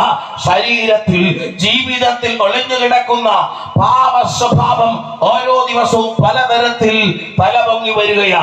സാഹചര്യങ്ങളോ അവർ കഴിക്കുന്ന ലഹരി വസ്തുക്കളോ അതിന് കാരണമായെന്ന് മാത്രമേ ഉള്ളൂ. എന്നാൽ ഇന്ന് പകൽ തിരിച്ചറിയണം, സകല മനുഷ്യരും പാപികളായിട്ട് മുന്നിലേക്ക് പോയിക്കൊണ്ടിരിക്കുന്നത്. എവിടെ നിന്ന് തുടങ്ങി? അതേ, ആദ്യ മനുഷ്യരായ ആദാമിലും ഹവ്വയിലും ഏദൻ എന്ന് പറയുന്ന തോട്ടത്തിൽ അവർ വരുത്തിയ ചെറിയ ഒരു വീഴ്ചയിൽ നിന്ന് പാപം ആരംഭിച്ചു. പാപത്തിന് പറഞ്ഞിരിക്കുന്ന ഗ്രീക്ക് പദം അമാർഷ്യ എന്നാണ്. എന്താ അതിന്റെ അർത്ഥം? തെറ്റിപ്പോവുക അല്ലെങ്കിൽ ലക്ഷ്യം തെറ്റുക എന്നുള്ളതാ. കൃത്യമായി ചെയ്യേണ്ടുന്ന കാര്യം എന്താണെന്ന് അറിഞ്ഞിട്ടും, കൃത്യമായി പോകേണ്ട വഴി ഏതാണെന്ന് അറിഞ്ഞിട്ടും അതിൽ നിന്ന് വ്യതിചലിക്കുകയും അതിൽ നിന്ന് മാറി പ്രവർത്തിക്കുകയും ചെയ്താൽ അതിന് പറയുന്ന പേരാണ് പാപം. അങ്ങനെ കണക്കാക്കുകയാണെങ്കിൽ നമുക്കറിയാം, നമ്മുടെ ചുറ്റും പാപം നിരവധിയായി വർദ്ധിച്ചു കൊണ്ടേയിരിക്കുകയാണ്. അതുകൊണ്ട് തന്നെ പാപികളായി ജീവിക്കുന്ന സകല മനുഷ്യരും രക്ഷയുടെ അനുഭവത്തിലേക്ക് വരണം എന്നാണ് വേദപുസ്തകം അനുശാസിക്കുന്നത്. സകല മനുഷ്യരും പാപികളാ. പാപത്തിന്റെ ശമ്പളം മരണമാ. ആദാമിൽ തുടങ്ങി പാപം ഇന്നും ലോകത്തിലെ സകല ജനത്തിലേക്കും പകരപ്പെട്ടുകൊണ്ടിരിക്കുകയാണ്. ജനിച്ചത് ക്രിസ്തീയ ഭവനത്തിലായെന്ന് പറഞ്ഞതുകൊണ്ട്, പുരോഹിത കുടുംബത്തിലായെന്ന് പറഞ്ഞതുകൊണ്ട് പാപിയല്ലാതായി മാറുന്നില്ല. നീ ഒരു മനുഷ്യനായി മനുഷ്യകുലത്തിൽ ഈ ഭൂമിയിൽ ജനിച്ചു കഴിഞ്ഞാൽ അതിന്റെ അർത്ഥം നീ ഒരു പാപിയാണ്. സ്തോത്രം. അങ്ങനെയെങ്കിൽ പാപത്തിൽ നിന്ന് പുറത്തു വരാനുള്ള ഒരു വഴി എന്ന് പറയുന്നത് രക്ഷയുടെ അനുഭവം പ്രാപിക്കണം എന്നുള്ളതാണ്. അങ്ങനെയാണെങ്കിൽ എങ്ങനെ നമുക്ക് രക്ഷിക്കപ്പെടാൻ കഴിയും? വായിച്ച ഭാഗത്തിലേക്ക് തന്നെ തിരിച്ചു വരാം. അപ്പോസ്തല പ്രവൃത്തികൾ 4-ാം അധ്യായം 12-ാമത്തെ വാക്യം. മറ്റൊരുത്തരിലും രക്ഷയില്ല. നാം രക്ഷിക്കപ്പെടുവാൻ ആകാശത്തിന് കീഴിൽ മനുഷ്യരുടെ ഇടയിൽ നൽകപ്പെട്ട വേറൊരു നാമവുമില്ല. മറ്റൊരുത്തരിലും രക്ഷയില്ല. നാം രക്ഷിക്കപ്പെടുവാൻ ആകാശത്തിന്റെ കീഴിൽ മനുഷ്യരുടെ ഇടയിൽ നൽകപ്പെട്ട വേറൊരു നാമവുമില്ല. അപ്പോൾ ഏത് നാമമാണ് നമുക്ക് രക്ഷ തരുന്നത് എന്ന് നമുക്കൊന്ന് മനസ്സിലാക്കാം. അതിന്റെ 8-ാമത്തെ വാക്യം മുതൽ വായിച്ചാൽ അതിനെക്കുറിച്ച് നമുക്ക് മനസ്സിലാക്കാൻ കഴിയും. പത്രോസ് പരിശുദ്ധാത്മാവ് നിറഞ്ഞവനായി അവരോട് പറഞ്ഞത്, ജനത്തിന്റെ പ്രമാണികളും മൂപ്പന്മാരുമായുള്ളവരെ, ഈ ബലഹീന മനുഷ്യനുണ്ടായ ഇപ്രകാരം നിമിത്തം ഇവൻ എന്തോന്നിനാൽ സൗഖ്യമായി എന്ന് ഞങ്ങളെ ഇന്ന് വിസ്തരിക്കുന്നു എങ്കിൽ, നിങ്ങൾ ക്രൂശിച്ചവനും ദൈവം മരിച്ചവരിൽ നിന്ന് ഉയർപ്പിച്ചവനുമായ നസറേനായ യേശുക്രിസ്തുവിന്റെ നാമത്തിൽ തന്നെ അവൻ സൗഖ്യമുള്ളവനായി നിങ്ങളുടെ മുമ്പിൽ നിൽക്കുന്നു എന്ന് നിങ്ങൾ എല്ലാവരും ഇസ്രായേൽ ജനമൊക്കെയും അറിഞ്ഞുകൊള്ളുവിൻ. മതി. ഇവിടെ കൃത്യമായി പത്രോസ് പറയുന്ന ഒരു കാര്യമുണ്ട്. നസ്രയനായ യേശു, അതാണ് രക്ഷിക്കപ്പെടുവാനുള്ള ഏക നാമം. ഇന്ന് രാത്രിയിൽ വളരെ സന്തോഷത്തോടെ വളരെ ആദരവോടെ വളരെ ധൈര്യത്തോടെ എന്റെ ഈ ശബ്ദം ശ്രവിക്കുന്നവരോട് ഞാൻ വിളിച്ചു പറയട്ടെ, വളരെ ധൈര്യത്തോടെ വിളിച്ചു പറയട്ടെ, ജീവിതത്തിൽ പാപത്തിൽ നിന്ന് പുറത്തു വരുവാൻ, രക്ഷ തരുവാൻ കഴിയുന്ന ഒരു നാമം മാത്രമേ ഇന്ന് ഈ ഭൂമിയിലുള്ളൂ. അത് യേശു, യേശു, യേശു എന്ന നാമമാണ്. ഇന്ന് രാത്രിയിൽ എനിക്കൊരു കാര്യം ഉറപ്പുണ്ട്, യേശുവിന്റെ സ്നേഹം അറിഞ്ഞവർ, ഈ രക്ഷ പ്രാപിച്ചിട്ടുള്ളവര്, യേശു ഭവനത്തിലേക്ക് വന്നതുകൊണ്ട് രക്ഷ പ്രാപിച്ച ഒരു കൂട്ടം പേര് ഈ രാത്രിയിൽ എന്റെ മുൻപിൽ ഇരിക്കുന്നത്. കരങ്ങളെ ഉയർത്തിയ കർത്താവിനൊന്ന് മഹത്വം കൊടുക്കാമോ? ഈ വലിയ രക്ഷ എനിക്ക് നൽകിയതിനെ ഓർത്ത്, നമുക്ക് നൽകിയതിനെ ഓർത്ത് ഒരിക്കൽ കൂടെ ആ കരങ്ങളെ ഉയർത്തി കർത്താവിന് മഹത്വം കൊടുത്താട്ടെ. ആരാ യേശു? യേശു എന്ന് പറയുമ്പോ, യേശു എന്ന നാമം കേൾക്കുമ്പോൾ പല ആളുകൾക്കും പല അഭിപ്രായങ്ങളാണ് ഉണ്ടാകാറുള്ളത്. മേരി എന്ന് പറയുന്ന, മറിയ എന്ന് പറയുന്ന ഒരു സാധാരണ സ്ത്രീയിൽ, ഒരു സാധാരണ യുവതിയിൽ ജനിച്ച ഒരു മനുഷ്യൻ അല്ലെങ്കിൽ മകനല്ലേ ഈ യേശു? ചിലരങ്ങനെ ചോദിക്കാറുണ്ട്. ഒരു തച്ചന്റെ, ഒരു ആശാരിപ്പണിക്കാരന്റെ ഭവനത്തിൽ ജനിച്ച ഒരുവനല്ലേ ഈ യേശു? അതിനപ്പുറത്തേക്ക് ഈ യേശുവിനെ കുറിച്ച് പറയാൻ എന്ത് മഹാത്മ്യമാണുള്ളത്? ഉണ്ട് കേട്ടോ. നമുക്കൊക്കെ നമ്മുടെ ചിന്തയിൽ യേശുവിനെ കുറിച്ചുള്ള അറിവുകൾ വളരെ കുറവാണ്. എന്നാൽ യോഹന്നാൻ എഴുതിയ സുവിശേഷം 1-ാം അധ്യായത്തിൽ ഈ യേശുവിനെ കുറിച്ച് ചില വിവരണങ്ങൾ നൽകിയിട്ടുണ്ട്. വായിച്ചേ. ആദിയിൽ വചനമുണ്ടായിരുന്നു, വചനം ദൈവത്തോട് കൂടെ ആയിരുന്നു, വചനം ദൈവമായിരുന്നു. ശ്രദ്ധിക്കണമേ, ആദിയിൽ വചനം ഉണ്ടായിരുന്നു. അവിടെ വചനം എന്ന വാക്കിന് ഗ്രീക്കിൽ ലോഗോസ് എന്ന വാക്കാണ് ഉപയോഗിച്ചിരിക്കുന്നത്. അതിന്റെ അർത്ഥം അവിടെ ഇംഗ്ലീഷ് പഠിക്കുന്നവർക്കറിയാം, അത് ഒരു മെയിൽ ജെൻഡറിലാണ് അവിടെ പറഞ്ഞിരിക്കുന്നത്. സാധാരണഗതിയിൽ വചനം എന്നത് ഒരു ന്യൂട്രൽ ജെൻഡറിൽ പറയേണ്ട ഒരു കാര്യമാണ്. പക്ഷേ അവിടെ അതൊരു മെയിൽ ജെൻഡറിൽ പറഞ്ഞിരിക്കുന്നതിന്റെ അർത്ഥം ഒരു പുരുഷനെ ഉദ്ദേശിച്ചാണ് പറഞ്ഞിരിക്കുന്നത്. വചനം എന്നത് ഒരു പുരുഷനെ പ്രകീർത്തിച്ച് പറഞ്ഞിരിക്കുന്നുവെങ്കിൽ ആരാണ് ഈ വചനം? ഞാൻ പിന്നാലെ പറയാം. നിങ്ങൾ ശ്രദ്ധിച്ച്, വചനം എവിടെയായിരുന്നു? ആദിയിൽ വചനമുണ്ടായിരുന്നു എന്ന് പറഞ്ഞാൽ ലോകത്തിന് അടിസ്ഥാനമിടുന്നതിന് മുമ്പേ, ലോക സ്ഥാപനത്തിന് മുമ്പേ ഉണ്ടായിരുന്ന ഒന്നാണ് ഈ വചനം. രണ്ടാമത്തെ കാര്യം എന്താ പറഞ്ഞിരിക്കുന്നത്? വചനം ആദിയിൽ ദൈവത്തോടുകൂടെ ആയിരുന്നു. വചനം ഉണ്ടായിരുന്നു, ആ വചനം ദൈവത്തോടുകൂടെ ആയിരുന്നു. 3 പറയുന്നു, അത് വെറും വചനമല്ല, അത് ദൈവമായിരുന്നു. സ്തോത്രം. ദൈവത്തോടുകൂടെ ഇരുന്ന, ദൈവമായിരുന്ന, ആദിയിൽ ഉണ്ടായിരുന്ന ഈ വചനം ആരാണ്? വായിച്ചു നോക്ക് 13-ാമത്തെ വാക്യം. അവർ രക്തത്തിൽ നിന്നല്ല, ജഡത്തിന്റെ ഇഷ്ടത്താലല്ല, പുരുഷന്റെ ഇഷ്ടത്താലുമല്ല, ദൈവത്തിൽ നിന്നത്രേ ജനിച്ചത്. ശ്രദ്ധിക്കണം, ഈ 14-ാം വാക്യം കൂടെ വായിച്ചേ. വചനം ജഡമായി തീർന്നു, കൃപയും സത്യവും നിറഞ്ഞവനായി നമ്മുടെ ഇടയിൽ പാർത്തു. ശ്രദ്ധിക്കണം, വചനം ജഡമായി തീർന്നു, കൃപയും സത്യവും നിറഞ്ഞവനായി നമ്മുടെ ഇടയിൽ പാർത്തു. ആരെ കുറിച്ചാ പറയുന്നത്? ഇന്നേക്ക് 2000 വർഷങ്ങൾക്ക് മുൻപേ ബെത്ലഹേമിൽ ജനിച്ച മനുഷ്യനായി ജനിച്ച യേശുവിനെ കുറിച്ചാണ് ഇവിടെ പറഞ്ഞിരിക്കുന്നത്. ഒരു ജഡാവതാരം എടുത്തത് കൊണ്ട് വെറും ഒരു മനുഷ്യനായി ഒതുക്കുവാൻ കഴിയുന്ന ഒന്നല്ല യേശു. അതുകൊണ്ടാണ് പറഞ്ഞത്, ലോകത്തിൽ അടിസ്ഥാനമിടുന്നതിന് മുമ്പ് പിതാവായ ദൈവത്തിനോടൊപ്പം ഉണ്ടായിരുന്ന, ദൈവമായിരുന്നവൻ ഇവിടെ ഇതാ മനുഷ്യരുടെ ഇടയിൽ ജഡാവതാരം എടുത്തു പാർത്തു. കാരണം എന്താ? അവനെ കുറിച്ചുള്ള ദൈവിക ഉദ്ദേശം അതായിരുന്നു കൊണ്ട് മാത്രം. പക്ഷേ അതുകൊണ്ട് അവൻ ദൈവമല്ലാതെയാകുന്നില്ല. പിന്നെയോ അവൻ സാക്ഷാൽ ദൈവമത്രേ. തീരുന്നില്ല. 13-ാമത്തെ വാക്യം നിങ്ങൾ വായിച്ചു കാണും. ഒന്നുകൂടെ ഞാൻ ആവർത്തിച്ച് വായിപ്പിക്കുകയാണ്. വായിച്ചേ. അവർ രക്തത്തിൽ നിന്നല്ല, രക്തത്തിൽ നിന്നല്ല യേശു ജനിച്ചത്, ജഡത്തിന്റെ ഇഷ്ടത്താലല്ല. ജഡത്തിന്റെ എന്ന് പറഞ്ഞാൽ ഒരു തലമുറ ജനിക്കണമെങ്കിൽ ഒരു അപ്പൻ, ഒരു അമ്മ അവരുടെ ആഗ്രഹവും ഇഷ്ടത്തോടും കൂടെയാ ഒരു തലമുറ ഭൂമിയിൽ ജനിക്കുന്നത്. പക്ഷേ ഇവിടെ പറഞ്ഞിരിക്കുന്നു, അങ്ങനെ ഒരു ജഡത്തിന്റെ ഇഷ്ടത്താലല്ല യേശു ഈ ഭൂമിയിൽ ജനിച്ചത്.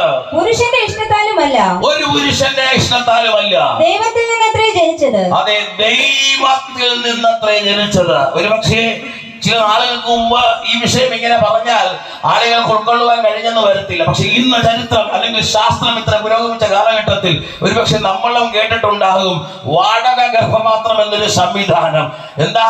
യേശു കർത്താവ് ഈ ഭൂമിയിലേക്ക് വന്നപ്പോൾ തനിക്കിവിടെ ജഡാവതാരം എടുക്കുവാൻ വേണ്ടി മറിയ എന്ന് പറയുന്ന ഒരുവളുടെ ഗർഭപാത്രം വിലക്കെടുത്തു എന്ന് മാത്രം, വാടകയ്ക്കെടുത്തു എന്ന് മാത്രം. അതിന്റെ അർത്ഥം മറിയയുടെ മകനായി ജീവിച്ചു എന്നതിനപ്പുറത്തേക്ക് മറിയയുമായിട്ട് വാക്ക് പറയുവാൻ യാതൊരു ബന്ധങ്ങളും ഇല്ലാതെ സാക്ഷാൽ ലോകസ്ഥാപനത്തിനു മുൻപേ ഉണ്ടായിരുന്ന യേശു കർത്താവ് മനുഷ്യന്റെ ഭാവത്തിന്റെ പരിഹാരത്തിനു വേണ്ടി ജഡാവതാരം എടുക്കുവാൻ മറിയയുടെ ഭവനം, മറിയയുടെ ജീവിതം തിരഞ്ഞെടുത്തു എന്ന് മാത്രം.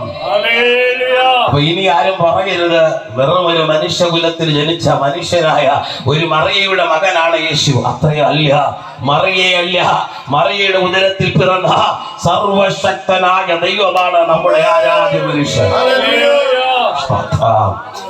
നമുക്ക് വേണ്ടി ജഡാവതാരം എടുത്ത കർത്താവ്, നമുക്ക് വേണ്ടി മനുഷ്യരുടെ ഇടയിൽ പാർത്ത കർത്താവ്.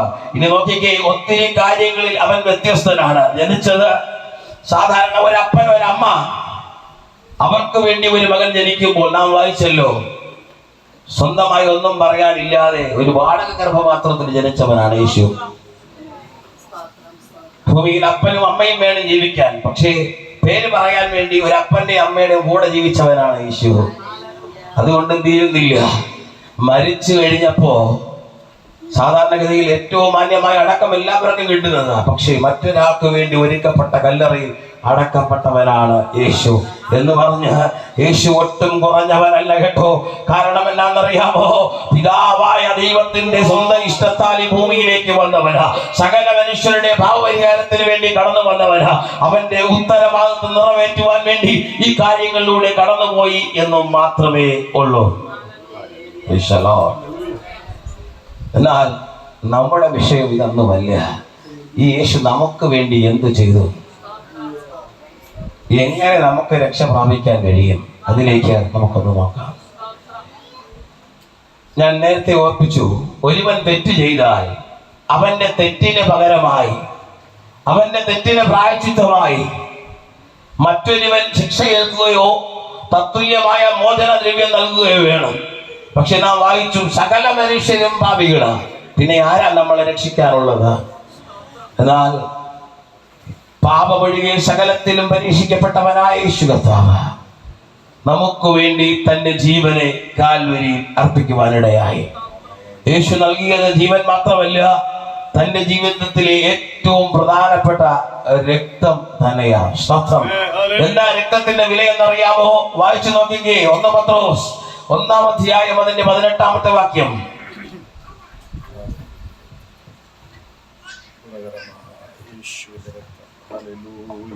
വ്യർത്ഥവും പിതൃപാരമ്പര്യമായുള്ള നിങ്ങളുടെ നടപ്പിൽ നിന്ന് നിങ്ങളെ വീണ്ടെടുത്തിരിക്കുന്നത് പൊന്ന് വെള്ളി മുതലായ അഴിഞ്ഞു പോകുന്ന വസ്തുക്കളെ കൊണ്ടല്ല. പൊന്ന് വെള്ളി മുതലായ അഴിഞ്ഞു പോകുന്ന വസ്തുക്കളെ കൊണ്ടല്ല, ക്രിസ്തു എന്ന നിർദോഷവും നിഷ്കളങ്കവുമായ കുഞ്ഞാട്ടിന്റെ വിലയേറിയ രക്തം കൊണ്ടത്രേ എന്ന് നിങ്ങൾ അറിയുന്നുവല്ലോ. ശ്രദ്ധിക്കണമേ, ഇന്ന് നമ്മുടെ സമൂഹത്തിൽ ഏറ്റവും വിലയുള്ള 2 വസ്തുക്കളെ കൂടെ അവരെ കുറിച്ച് പറഞ്ഞിട്ടുണ്ട്. 1 പൊന്ന്, 2 വെള്ളി. എന്നാൽ ഇതിന് വിലയില്ലെന്നാണ് അപ്പോസ്തലനായ പത്രോസ് പറഞ്ഞിരിക്കുന്നത്, അല്ലെങ്കിൽ വിലയില്ലാതെയാകുമെന്നാണ് പറഞ്ഞിരിക്കുന്നത്. എന്താ അതിന്റെ കാരണം? ഒന്നും നാം അങ്ങോട്ടും ഇങ്ങോട്ടും ഒന്നും പരതി നോക്കണ്ട. നമ്മളുടെ ചുറ്റും കാണുന്ന സംഭവങ്ങൾ അതിന് തെളിവാണ്. നമുക്കറിയാം, സ്വർണ്ണമിട്ടുകൊണ്ട് സ്വതന്ത്രമായി സഞ്ചരിക്കുവാൻ കഴിയാത്തൊരു കാലഘട്ടത്തിലാണ് നമ്മൾ എത്തിയിരിക്കുന്നത്. ഭവനത്തിൽ സ്വർണം വെച്ചുകൊണ്ട് പാർക്കുവാൻ കഴിയാത്തൊരവസ്ഥയിലാണ് നാം എത്തിയിരിക്കുന്നത്. കാരണം എന്താ? ഏത് സമയത്തും ആരും അപകരിക്കും എന്നുള്ള ഭയം മനുഷ്യനിൽ കടന്നു വന്നു. തീരുന്നില്ല. ഇന്ന് സമൂഹത്തിൽ നടക്കുന്ന ഏറ്റവും വലിയൊരു പ്രശ്നം എന്താണ്? കൊണ്ടുവന്ന സ്വർണം കുറഞ്ഞുപോയി, കിട്ടിയ സ്വർണം കുറഞ്ഞുപോയി എന്ന് പറഞ്ഞിട്ട് ഭവനങ്ങൾ ഭിന്നിച്ചു കൊണ്ടിരിക്കുകയാ, സമാധാനം തകർന്നുകൊണ്ടിരിക്കുകയാ. ഇങ്ങനെ മുന്നിലേക്ക് പോകുകയാണെങ്കിൽ ഈവൻ സർക്കാർ വരെ ഒരു തീരുമാനമെടുക്കും, ഇനി സ്വർണത്തിന്റെയും വെള്ളിയുടെയും പരിപാടി വിവാഹ ജീവിതത്തിൽ, കുടുംബ ജീവിതത്തിൽ വേണ്ട. ശ്രദ്ധിക്കണമേ, അങ്ങനെ ഒരു തീരുമാനത്തിലേക്ക് എത്തുകയാണെങ്കിൽ, സ്വർണത്തിന്റെ ആവശ്യകത കുറയുകയാണെങ്കിൽ ഇതിന്റെ മൂല്യം ഉണ്ടാകുമോ, നഷ്ടപ്പെടുമോ? തീർച്ചയായും നഷ്ടപ്പെടും. എന്നാൽ നൂറ്റാണ്ടുകൾക്ക് മുൻപ് ഭക്തൻ എഴുതി വെച്ചു, ഇതിന് വിലയില്ലാതായി തീരാൻ പോകുകയാണ്. പക്ഷേ ഇതിനേക്കാൾ വിലയുള്ളൊരു കാര്യത്തെക്കുറിച്ച് അവിടെ പറഞ്ഞിരിക്കുകയാണ്, ക്രിസ്തുവിന്റെ രക്തം. എന്തുകൊണ്ട് രക്തത്തിന് വിലയുണ്ട്, അല്ലെങ്കിൽ രക്തം വിലയേറിയതാണ് എന്ന് പറയാൻ കാരണമുണ്ട്. ഏകദേശം 16-ാം നൂറ്റാണ്ടിന്റെ ആരംഭത്തിലും 15-ാം നൂറ്റാണ്ട്, AD 15-ാം നൂറ്റാണ്ടിന്റെ അവസാന ഭാഗങ്ങളിലൊക്കെ ചില ചികിത്സകൾ നടത്തിയപ്പോൾ, ചില ആളുകളുടെ രോഗങ്ങൾ കണ്ടുപിടിച്ചപ്പോൾ, അതിന് പരിണിതഫലമായി അവരോട് പറഞ്ഞ ചില ചികിത്സാ രീതികൾ, നിങ്ങളുടെ ശരീരത്തിലെ രക്തം ഒന്ന് മാറ്റണം, മാറ്റിയിട്ട് പുതിയ രക്തം ഒന്ന് കയറ്റണം. അങ്ങനെ ചില ചികിത്സകൾ ചെയ്തു. എന്ത് സംഭവിച്ചെന്നറിയാമോ? പഴയ രക്തം, ശരീരത്തിലെ മോശമായ രക്തം മാറ്റിക്കഴിഞ്ഞപ്പോൾ മനുഷ്യൻ മരിച്ചുപോയി. ചികിത്സ പരാജയപ്പെട്ടു. അന്നത്തെ വിദഗ്ധരായ ഡോക്ടർമാർ പരിശോധനകൾ നടത്തി, പല ടെസ്റ്റുകളും നടത്തി, പല പരീക്ഷണങ്ങളും നടത്തി. ഒടുവിൽ കണ്ടെത്തിയ ഒരു കാര്യം ഇതാണ്: മനുഷ്യന്റെ ശരീരത്തില് ജീവൻ ഇരിക്കുന്നത് അത് രക്തത്തില. അതങ്ങനെ മാറ്റം ചെയ്യുവാൻ കഴിയുന്ന ഒരു കാര്യമല്ല. ഏകദേശം AD 1620 വില്യം ഹാർവി എന്ന് പറയുന്ന ഒരു ഡോക്ടർ അന്നതിനെ രേഖപ്പെടുത്തുവാൻ ഇടയായി തീർന്നു. പിൻകാലത്താണ് ഇന്ന് കാണുന്നത് പോലുള്ള ഡയാലിസിസ് സംവിധാനങ്ങളൊക്കെ ഡെവലപ്പ് ചെയ്തു വന്നത്. പക്ഷേ നിങ്ങളൊരു കാര്യം മനസ്സിലാക്കണം, 1620 വില്യം ഹാർവി കണ്ടുപിടിച്ചപ്പോഴല്ല ഇത് ലോകമാദ്യമായിട്ട് അറിഞ്ഞത്. പിന്നെയോ അതിനും ഏകദേശം 1600 വർഷങ്ങൾക്ക് മുൻപോ 2200 വർഷങ്ങൾക്ക് മുമ്പ് ലേവ്യ പുസ്തകത്തിൽ അഭിഷക്തൻ എഴുതി വെച്ചു. എന്താ എഴുതി വെച്ചത്? ഒന്ന് വായിച്ചു നോക്കിയേ. ലേവ്യ പുസ്തകം 17-ാം അധ്യായം അതിന്റെ 11-ാമത്തെ വാക്യം. മാംസത്തിന്റെ ജീവൻ രക്തത്തിലല്ലോ ഇരിക്കുന്നത്. മാംസത്തിന്റെ അഥവാ മനുഷ്യന്റെ ജീവൻ രക്തത്തിലല്ലോ ഇരിക്കുന്നത്. വില്യം ഹാർവി കണ്ടുപിടിക്കുന്നതിനും 2300 വർഷങ്ങൾക്ക് മുൻപ് BC 7-ാം നൂറ്റാണ്ടിൽ എഴുതപ്പെട്ട ലേവ്യ പുസ്തകത്തിൽ അത് രേഖപ്പെടുത്തിയത് ദൈവത്തിന്റെ കൃപയാൽ ദൈവത്തിന്റെ ദാസന് കിട്ടിയ വെളിപ്പാട്. അങ്ങനെയെങ്കിൽ അന്നേ അത് രേഖപ്പെടുത്തിയിരിക്കുക. മനുഷ്യന്റെ ശരീരത്തിലെ ഏറ്റവും പ്രധാനപ്പെട്ട വിലയേറിയ ഒന്നാണ് മനുഷ്യന്റെ ശരീരത്തിലെ രക്തം. കിഡ്നി കൊടുക്കാം, ഹൃദയം കൊടുക്കാം, കണ്ണ് കൊടുക്കാം, എല്ലാം ശരിയാ. പക്ഷേ അതുപോലെ രക്തവും കൊടുത്ത് നമുക്ക് എന്ത് ചെയ്യാം? മനുഷ്യന്റെ ജീവനെ പിടിച്ചു നിർത്തുവാൻ കഴിയുന്നുണ്ട്. എന്നാൽ നമുക്കറിയാമല്ലോ, ഒരു മനുഷ്യന് വേണ്ടി രക്തം ഡൊണേറ്റ് ചെയ്യുമ്പോൾ 100 കണക്കിന് പരിശോധനകൾ നടത്തിയിട്ട് ക്രോസ് മാച്ച് നടത്തിയതിനു ശേഷമാണ് ഒരു മനുഷ്യന്റെ ശരീരത്തിലേക്ക് പകരുന്നത്. പക്ഷേ അവിടേക്ക് തെളിഞ്ഞു കാണാത്തൊരു കാര്യമുണ്ട്: പാപം. അതുകൊണ്ട് ഒരുപക്ഷെ ജീവൻ നിലനിർത്താൻ മനുഷ്യന്റെ രക്തം കൊണ്ട് കഴിഞ്ഞെങ്കിലും പാപത്തിൽ നിന്ന് വിടുവിപ്പാൻ ഈ ഭൂമിയിലെ ഒരു മനുഷ്യന്റെ രക്തത്തിനും സാധ്യമല്ല. അങ്ങനെ ഇരിക്കുന്ന സമയത്താണ് സാക്ഷാൽ ക്രിസ്തുതാൻ കാൽവരിയിൽ തന്റെ രക്തം സകല മനുഷ്യന്റെ പാപപരിഹാരത്തിനായി ഒഴുക്കി നൽകിയത്. കാരണം എന്താ? നിർദോഷിയായ നിർമ്മലമായ രക്തമുള്ള ഒരുവൻ മാത്രമേ ഈ ഉലകത്തിൽ ഉരുവായിട്ടുള്ളൂ. അത് സർവശക്തനായ യേശു കർത്താവ് മാത്രമാണ്. ഇന്ന് രാത്രി ഞാനെന്ന് പറയുമ്പോൾ എനിക്ക് ഒത്തിരി സന്തോഷമുണ്ട്. ഈ ഭൂമിയിൽ അവതാരമെടുത്ത ഒത്തിരി അവതാരപ്പിറവികളുണ്ട്. തങ്ങളുടെ ജീവിതം കൊണ്ട്, തങ്ങളുടെ പ്രസംഗങ്ങളും പ്രഭാഷണങ്ങളും കൊണ്ട്, തങ്ങളുടെ സംഘടനകൾ കൊണ്ട് ഒരുപാട് പേര് തന്റെ പിന്നിലേക്ക് കൂട്ടിയിട്ട് ജീവൻ അവസാനിച്ചപ്പോൾ പ്രസ്ഥാനങ്ങൾ തകർന്നു പോയ ഒത്തിരി കാര്യങ്ങൾ നമ്മൾ കണ്ടു. എപ്പോഴാണോ നായകൻ വീണുപോയത്, ആ പ്രസ്ഥാനവും വീണുപോയി. എന്നാൽ 2000 വർഷങ്ങൾക്ക് മുൻപേ കാൽവരിയിൽ യാഗമായി തീർന്ന യേശു കർത്താവിന്റെ ജീവിതം കൊണ്ട് അവസാനിച്ചതല്ല ഈ രക്ഷയുടെ സന്ദേശവും രക്ഷയുടെ ഘോഷണവും. പകരം ഇന്നും ആയിരങ്ങളുടെയും 10,000-ങ്ങളുടെയും മുൻപിലേക്ക് അനേകരുടെ അടുക്കലേക്ക് രക്ഷയെത്തുകയും അനേകർ യേശുവിന്റെ പിന്നാലെ പോവുകയും ചെയ്യുന്നതിന് ഒരേ ഒരു കാരണം, അവൻ ഈ ഭൂമിയിലേക്ക് വന്നത് ഒരു പ്രസ്ഥാനം പണിയാൻ വേണ്ടിയല്ല, ഒരു സംഘടന ഉണ്ടാക്കുവാൻ വേണ്ടിയല്ല, ഒരു സഭ ഉണ്ടാക്കുവാൻ വേണ്ടിയല്ല, പിന്നെയോ മരിക്കുവാൻ വേണ്ടി. വേദപുസ്തകം കൃത്യമായി രേഖപ്പെടുത്തിയിരിക്കുന്ന ഒരു കാര്യം ഇതാണ്: യേശു വരുന്നതിനും വർഷങ്ങൾക്ക് മുൻപ്, നൂറ്റാണ്ടുകൾക്ക് മുൻപ് പ്രവാചകനായ യെശയ്യാവ് വരെ എഴുതി വെച്ചു, അവൻ ഈ ഭൂമിയിലേക്ക് കടന്നു വരുന്നത് ജീവിപ്പാൻ വേണ്ടിയല്ല, മനുഷ്യന്റെ പാപപരിഹാരത്തിനു വേണ്ടി കാൽവരിയിൽ മരണപ്പെടാൻ വേണ്ടിയാ. 33 വയസ്സിൽ എന്ന് പറഞ്ഞാൽ വളരെ നല്ല ചുറുചുറുക്കുള്ള പ്രായത്തിൽ ഈ ലോകത്തിന്റെ പാപപരിഹാരത്തിനായി കാൽവരിയിൽ തൂങ്ങുവാൻ, തന്റെ ജീവനും രക്തവും ഒഴുക്കി നൽകുവാൻ ഇടയായി തീർന്നു. അത് മനുഷ്യന്റെ രക്ഷയ്ക്ക് കാരണമായി. അങ്ങനെയാണ് മനുഷ്യർക്ക് രക്ഷ സ്വായത്തമായി തീർന്നത്. രക്ഷ ഇന്ന് സൗജന്യമാണ്. അതിന്റെ അർത്ഥം അത് വിലയില്ലാത്തതൊന്നല്ല. എങ്ങനെ നമുക്ക് ഈ രക്ഷ സ്വന്തമാക്കാൻ കഴിയും? റോമാലേഖനം 10-ാം അധ്യായം 9-ാം വാക്യത്തിൽ പറഞ്ഞിട്ടുണ്ട് എങ്ങനെ ഇത് നമുക്ക് സ്വന്തമാക്കാൻ കഴിയുമെന്ന്. ഒന്ന് വായിച്ചേ. റോമാലേഖനം 10-ാം അധ്യായം 9-ാമത്തെ വാക്യം.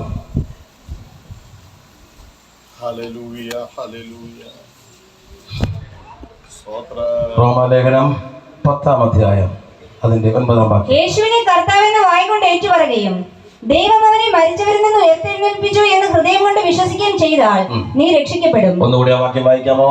യേശുവിനെ കർത്താവെന്ന് വായ്കൊണ്ട് ഏറ്റുപറയുകയും യേശുവിനെ കർത്താവെന്ന് വായ്കൊണ്ട് ഏറ്റുപറയുകയും ദൈവം അവനെ മരിച്ചവരിൽ നിന്ന് ഉയർത്തെഴുന്നേൽപ്പിച്ചു എന്ന് ഹൃദയം കൊണ്ട്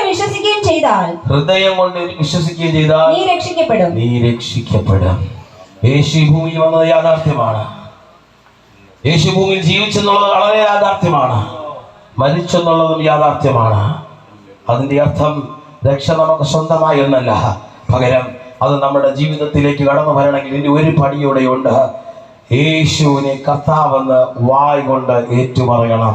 എന്റെ ജീവിതത്തിന്റെ കർത്തൃത്വം നടത്തുന്നവൻ, എന്റെ ജീവിതത്തിന്റെ നായകനായിട്ടുള്ളവൻ യേശുവാണെന്ന് വായ് കൊണ്ട് ഞാൻ ഏറ്റുപറയണം.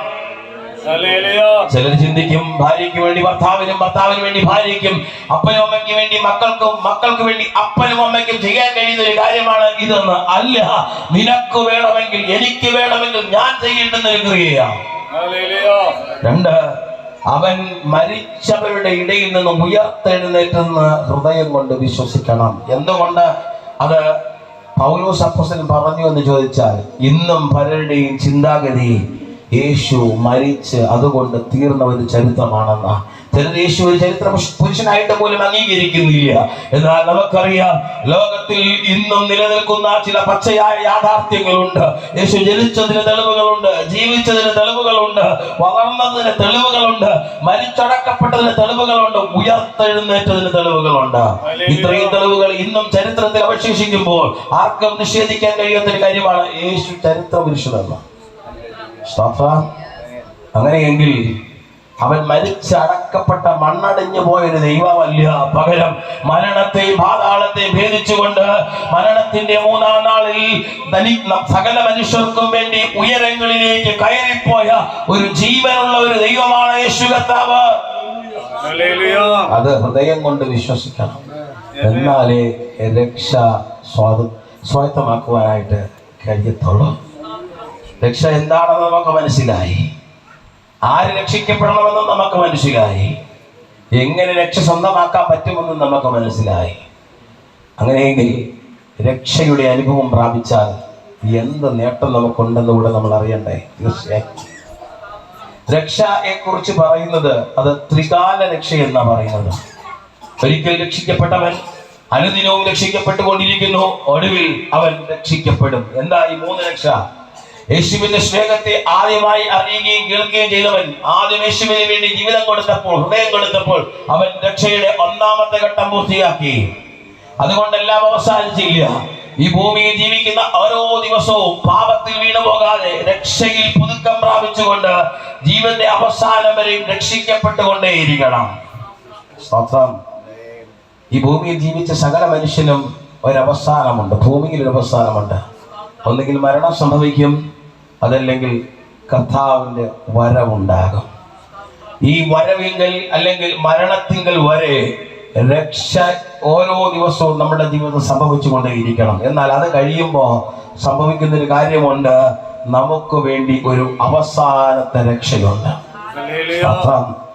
നമ്മളൊക്കെ കേട്ടിട്ടുള്ളത് പോലെ സ്വർഗമെന്നും നരകമെന്നും ഒക്കെ മരണത്തിനപ്പുറത്ത് ചില സംവിധാനങ്ങൾ സകല മനുഷ്യർക്കും വേണ്ടി വച്ചിട്ടുണ്ട്. സ്തോത്രം.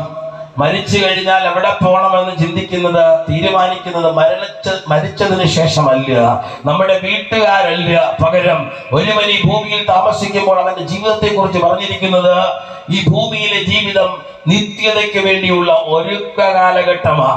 ഇവിടെ പാർക്കുമ്പോൾ എങ്ങനെയായിരിക്കുന്നു, എന്ത് ചെയ്യുന്നു എന്ന അടിസ്ഥാനത്തിലാണ് എവിടെ എത്തിച്ചേരേണ്ടതെന്ന് തീരുമാനത്തിലേക്ക് എത്തുന്നത്. ഒന്ന് വായിച്ചു നോക്കിക്കേ, മത്തായി സുവിശേഷം 24-ാം അധ്യായം അതിന്റെ 13-ാമത്തെ വാക്യം. എന്നാൽ അവസാനത്തോളം സഹിച്ചു നിൽക്കുന്നവൻ രക്ഷിക്കപ്പെടും. അവസാനത്തോളം സഹിച്ചു നിൽക്കുന്നവൻ രക്ഷിക്കപ്പെടും എന്ന് പറഞ്ഞാൽ ഈ ഭൂമിയിൽ രക്ഷയുടെ അനുഭവം പ്രാപിച്ച് ജീവിക്കുക എന്ന് പറയുന്നത് എളുപ്പമല്ല. കാരണം ലോകത്തിൽ രണ്ട് തരം ജനമുണ്ട്. ഒന്ന്, രക്ഷ പ്രാപിച്ച് രക്ഷയ്ക്ക് വേണ്ടി കാത്തിരിക്കുന്നവർ. രണ്ട്, ലോകത്തിന്റെ ഇഷ്ടങ്ങൾക്ക് ലോകത്തിലെ ക്രമീകരണങ്ങൾക്ക് ഒത്തവണ്ണം ഓടുന്നവൻ.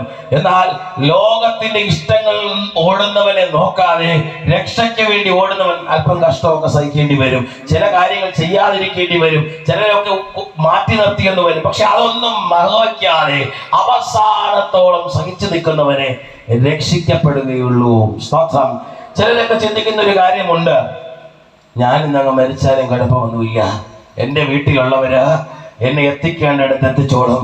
മരിച്ചു കഴിഞ്ഞ എല്ലാ വർഷമുള്ള പ്രാർത്ഥനയിലെ ആ പ്രാർത്ഥനയിൽ ഓരോ പടിപടിയായി എന്നെ ഒന്ന് പൊക്കിവിടാൻ പറ്റും, ഞാൻ എത്തിച്ചേരേണ്ടടുത്ത് എത്തിച്ചേരും. ഞാൻ മരിച്ചു കഴിയുമ്പോ ചിലർ പറയും, ഞാൻ മരിച്ചു കഴിയുമ്പോൾ ചെയ്യുന്ന ചടങ്ങുകളില്ലേ, ആചാരങ്ങളില്ലേ, അതെന്നെ എത്തിക്കേണ്ടടുത്ത് എത്തിച്ചുകൊള്ളും. മറ്റു ചിലർ പറയാറുണ്ട്, മരിച്ചു കഴിയുമ്പോൾ എൻ്റെ മക്കള് എൻ്റെ പേരിൽ നേർച്ച കഞ്ഞി കൊടുക്കും, നേർച്ചയായിട്ട് സാധുക്കളെ സഹായിക്കും, ഇത് മതി എനിക്ക് എത്തിച്ചേരേണ്ടടുത്ത് എത്തിച്ചേരാൻ. എന്നാൽ ബൈബിൾ എന്ത് പറയുന്നു എന്നുകൂടെ നിങ്ങളൊന്ന് അറിയണമേ. അപ്പോസ്തലനായ പൗലോസ് കൊരിന്ത്യർക്ക് എഴുതിയ 2-ാം ലേഖനത്തിൽ അതിന്റെ 5-ാം അധ്യായം 19 വാക്യങ്ങൾ കൃത്യമായ ഒരു കാര്യം എഴുതി വെച്ചിട്ടുണ്ട്. അവനവൻ ശരീരത്തിൽ ഇരിക്കുമ്പോൾ ചെയ്തത് നല്ലതാകിലും തീയതാകിലും അതിന് തക്കവണ്ണം പ്രാപിക്കേണ്ടതിന് നാം എല്ലാവരും ക്രിസ്തുവിന്റെ ന്യായാസനത്തിന്റെ മുമ്പാകെ വെളിപ്പെടേണ്ടതാകുന്നു. ഒരു വാക്യം കൂടെ വായിച്ചേ. എബ്രായ ലേഖനം 9-ാം അധ്യായം 27-ാമത്തെ വാക്യം. ഒരിക്കൽ മരിക്കുകയും പിന്നെ ന്യായവിധിയും മനുഷ്യർക്ക് നിയമിച്ചിരിക്കയാൽ ശ്രദ്ധിക്കണം. ക്രിസ്തുവും അങ്ങനെ മതി. 1-ാമത്തെ ഭാഗം വായിച്ച് ശ്രദ്ധിച്ചല്ലോ. അവനവൻ ശരീരത്തിൽ ഇരിക്കുമ്പോൾ ചെയ്യുന്നത് നല്ലതാകിലും തീയതാകിലും അതിന് തക്കവണ്ണം പ്രാപിപ്പാൻ ദൈവത്തിന്റെ ന്യായാസനത്ത് ചെല്ലണം. മരിച്ചതിന് ശേഷം എന്തെങ്കിലും ഒരു ക്രമീകരണം ഉണ്ടായിരുന്നെങ്കിൽ അത് ഇങ്ങനെ എഴുതി വെക്കണമായിരുന്നു. നിങ്ങളുടെ വീട്ടുകാർ നിങ്ങൾക്ക് വേണ്ടി ചെയ്യുന്നതിന്റെ വലിപ്പത്തിനനുസരിച്ച് പ്രാപിപ്പാൻ ദൈവത്തിന്റെ ന്യായാധിപ സംഘത്തിന്റെ മുൻപിൽ അഥവാ ന്യായാസനത്തിന്റെ മുൻപിൽ ചെല്ലേണ്ടി വരും. 2-ാമത്തെ വാക്യം എഴുതിയത് ഒരിക്കൽ മരിക്കുകയും പിന്നെ ന്യായവിധിയും. മരിച്ചു കഴിഞ്ഞ മരണാനന്തര ചടങ്ങുകൾ ഉണ്ടെന്നല്ല പറഞ്ഞത്, മരിച്ചു കഴിഞ്ഞാൽ പിന്നെ ബാക്കിയുള്ളത് ന്യായവിധി മാത്രമാണ്. അങ്ങനെയെങ്കിൽ ഇന്ന് രാത്രിയിൽ എന്നെ കേൾക്കുന്ന ഈ ശബ്ദം ശ്രമിക്കുന്ന പ്രിയപ്പെട്ടവരോട് ദൈവത്തിന്റെ ആത്മാവിൽ എനിക്ക് പറയുവാനുള്ള ഒരു കാര്യം ഒന്ന് മാത്രമാ, രക്ഷ പ്രാപിക്കേണ്ടത് ഇന്നാണ്, ഈ സമയത്താണ്, ഈ ഭൂമിയിൽ പാർക്കുമ്പോഴാണ്. പാപം നിന്റെ ജീവിതത്തിൽ ഉണ്ട് എന്നറിഞ്ഞാൽ, പാപത്തിന് നീ അധീനനാണെന്നറിഞ്ഞാൽ, മരണം നിന്നെ പിടിക്കാതിരിക്കണമെങ്കിൽ, നിത്യതയിൽ നിനക്ക് സ്വർഗം നഷ്ടപ്പെടാതിരിക്കണമെങ്കിൽ, യേശുവിനെ രക്ഷകനായി സ്വീകരിക്കാനുള്ള ഒരുപക്ഷെ ലാസ്റ്റ് ചാൻസ് ഇന്നാണ്. ചാവടി സഭയിൽ അനേകം സുവിശേഷ യോഗങ്ങൾ നടന്നു. ഈ ദേശത്ത് 2-ാമത്തെ മുറ്റത്ത് കൺവെൻഷൻ നടന്നു. ഇത് കഴിഞ്ഞ് 2023 നവംബർ മാസം 21 കഴിഞ്ഞ് ഇനി ഒരു ദിവസം കൂടെ ഒരു പ്രസംഗം കൂടെ നിനക്ക് കിട്ടുമെന്ന് ഗ്യാരണ്ടി ഇല്ല. ഈ രാത്രിയിൽ ഒരുപക്ഷെ നിന്റെ ജീവിതത്തിന്റെ അവസാന രാത്രിയാണെങ്കിൽ നിത്യത എവിടെ ചിലവഴിക്കുമെന്നൊരു ചോദ്യം നിന്നോട് ചോദിച്ചാൽ നിന്റെ ഉത്തരം എന്താണ്? ക്രിസ്ത്യാനിയായി ജനിച്ചത് കൊണ്ടോ, ക്രിസ്തീയ കുടുംബത്തിൽ ജീവിച്ചത് കൊണ്ടോ, ക്രിസ്തീയ മാതാപിതാക്കളാൽ വളർത്തപ്പെട്ടത് കൊണ്ടോ സ്വർഗത്തിൽ പോകാമെന്നാരെങ്കിലും ചിന്തിച്ചാൽ അതൊരു തെറ്റിദ്ധാരണയാണ്. ഇന്ന സഭയിലാ പോകുന്നതെന്ന് പറഞ്ഞത് കൊണ്ട്, ഇന്ന പുരോഹിത കുടുംബത്തിൽ ജനിച്ചത് കൊണ്ട് സ്വർഗത്തിൽ പോകാൻ സാധിക്കുമെന്ന് ചിന്തിച്ചാൽ അതും ഒരു തെറ്റിദ്ധാരണയാണ്. ഇന്ന് രാത്രിയിൽ സ്വർഗത്തിലേക്കുള്ള ഏക വഴി നിന്റെ ജീവിതം യേശുവിന് കൊടുത്തിട്ട് പറയണം, യേശു എന്റെ രക്ഷകനാണ്, ഞാൻ ഹൃദയം കൊണ്ട് വിശ്വസിക്കുന്നു, ഞാൻ എന്റെ അധരം കൊണ്ട് ഏറ്റു പറയുന്നു. പാപത്തെയും പാപ സ്വഭാവത്തെയും ലോക ജീവിതത്തെയും ഉപേക്ഷിച്ച് യേശുവിന് വേണ്ടി ഹൃദയം കൊടുത്ത് ഇന്ന് പകൽക്കാലം സമർപ്പിച്ചാൽ നിനക്ക് രക്ഷ സ്വന്തമാക്കുവാൻ കഴിയും.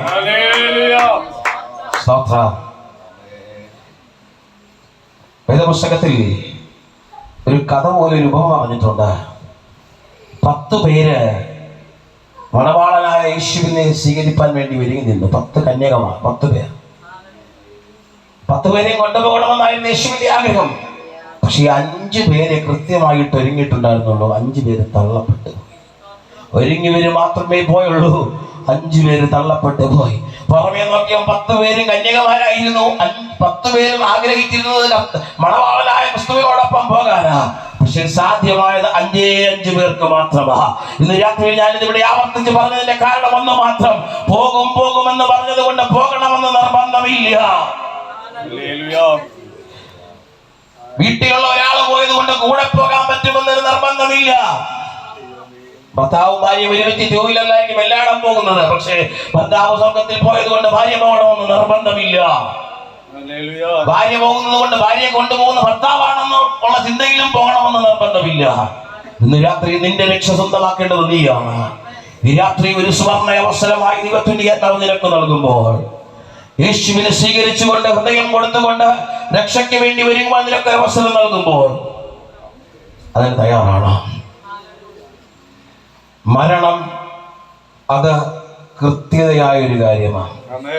ഈ ഭൂമിയിൽ ജനിച്ച എല്ലാവരും മരിക്കും. എന്ന് മരിക്കുമെന്ന് ചോദിച്ചാൽ ആർക്കും പറയാൻ കഴിയത്തില്ല. 70-80 വയസ്സാണ് സാധാരണ കണക്ക് പറയുന്നെങ്കിൽ, ഇന്ന് പത്രം നോക്കിയാലും അറിയാം 5 വയസ്സിലും അതിനും താഴെയൊക്കെ മരിച്ചിട്ടുണ്ട്. രോഗം വന്ന് മരിച്ചവരാ, പെട്ടെന്ന് മരിച്ചവരാ. മരണം ഏത് സമയത്തും പിടിക്കാം. പകലും സംഭവിക്കാം, രാത്രിയിൽ സംഭവിക്കാം, യാത്രയിൽ സംഭവിക്കാം, ഉറക്കത്തിലും സംഭവിക്കാം. അതിനകത്ത് നമുക്ക് ഗ്യാരണ്ടി പറയാൻ കഴിയത്തില്ല. എന്നാൽ മരണത്തിനപ്പുറത്ത്, ഇവിടെ ജീവിച്ച നിസാര ദിവസങ്ങൾക്കാളപ്പുറം അവസാനിക്കാത്ത നിത്യത എന്ന് പറയുന്ന ഒരു കാര്യം നമുക്ക് വേണ്ടി ദൈവം ഒരുക്കി വച്ചിരിക്കുമ്പോൾ, അത് നമുക്ക് സ്വന്തമാക്കുവാൻ വേണ്ടി കർത്താവിനെ നമുക്ക് നൽകി അവന്റെ രക്തത്താൽ ഒരു വഴിയും തുറന്നു നൽകിയിരിക്കുമ്പോൾ, അറിയാത്തവനെ പോലെ പുറങ്കാലി കൊണ്ട് തട്ടിക്കളയാതെ ഈ രാത്രിയിൽ നിറകണ്ണുകളോടെ ഹൃദയത്തെ സമർപ്പിച്ച യേശുവേ, എനിക്ക് അങ്ങയെ ആവശ്യമാണ്, ആ രക്ഷയെ ആവശ്യമാണെന്ന് പറയുവാൻ കഴിയുമെങ്കിൽ ഈ രാത്രിയിൽ നിന്റെ രക്ഷയുടെ ദിവസമാണ്. ശ്രദ്ധിക്കണമേ. വീടുകൾ തോറും, കവലകൾ തോറും, ദേശങ്ങൾ തോറും ഇതുപോലെ മൈക്രോഫോണിന്റെ ശബ്ദത്തിലൂടെ ഇത് വിളിച്ചു പറയുന്നത് ഞങ്ങളുടെ സഭയിൽ ആളെ കൂട്ടിയിട്ട് എന്തെങ്കിലും കാര്യം ചെയ്യുവാൻ വേണ്ടി അല്ല. പക്ഷേ ഒരു കാര്യമുണ്ട്, ഒരുവൻ യേശുവിന് വേണ്ടി ഹൃദയം കൊടുത്താൽ സ്വർഗം സന്തോഷിക്കും, ഞങ്ങളും സന്തോഷിക്കും.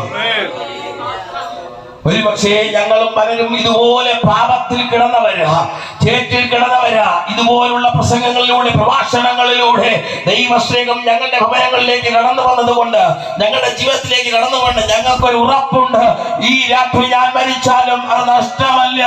എന്റെ നിത്യത എന്റെ യേശു കർത്താവിനോട് കൂടെ ആയിരിക്കുമെന്നുള്ളത് ഞങ്ങളുടെ ഒരു ആഗ്രഹം.